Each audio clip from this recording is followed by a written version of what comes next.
ไปยับยั้งชั่งใจตะกี้มันไปเลยเนาะสิหายก็หายตีก็ตีไปแล้วปากไปแล้วมือไปแล้วตีนไปแล้วแต่พอเขามาฝึกสติมาปฏิบัติธรรมเนมาภาวนาเบิ่งใจเจ้าของดูบ่อยๆสติมันหลายขึ้นมันสิไว้ต่ออารมณ์ต่อความคิดมีอย่างบ่พอใจขึ้นมามันสิทักท้วงซะก่อนอ้าวมันบ่พอใจเด้นี่มันบ่พอใจเด้นี่มันก็สิบ่เห็นอารมณ์เห็นความคิดเจ้าของแล้วมันก็สิยับยั้งได้มันก็สิค่อยคลายลงหรือบางทีมันก็ดับได้เลยอันสติดีมันก็สิดับมันสิมันถือว่ามันเห็นไว้แล้วมันก็สิตัดได้เฮาก็สิบ่ไปให้ไปว่าตามที่อารมณ์มันเป็นจังซี่นะเฮาก็สิเป็นผู้เห็นผู้เบิ่งซื่อๆสิมันก็สบายได้มันกับปัญหาบ่หลายลูกหลานก็สบายหูสบายใจไปนำเห็นบ่วาจาอ่อนหวานลูกหลานใกล้ชิดเด้วาจาเป็นพิษญาติมิตรห่างไกลย่ายลองจมดูๆเบิ่งดูบ่เชื่อกับเมื่อบางจมซุมือไง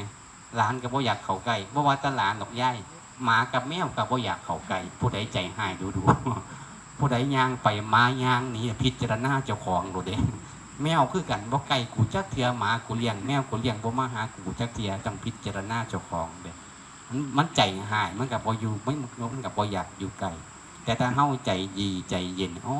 เห็นเนาะมันเกิดมันดับคือจังเฮามาปฏิบัติธรรมย่างจงกรมนั่งสมาธินำเพิ่นนี่ง่วงบ่ย้ายเอาง่วงบ่นั่งไปนั่งมาง่วงบ่ง่วงย้ายเฮ็ดจังได๋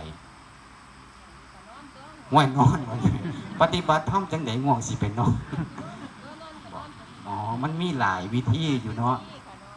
แม่นอยู่ยืนเดินนั่งนอนอิริยาบถเจริญสติได้เบิดสุอิริยาบถแม้แต่ว่า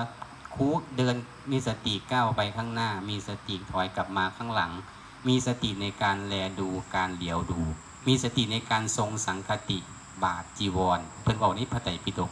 ของเฮาอย่างมีสติในการใส่เสื้อผ้าในการอาบน้ำในการรับอาหารในการกินข้าวเดินหน้าถอยหลังคู่แขน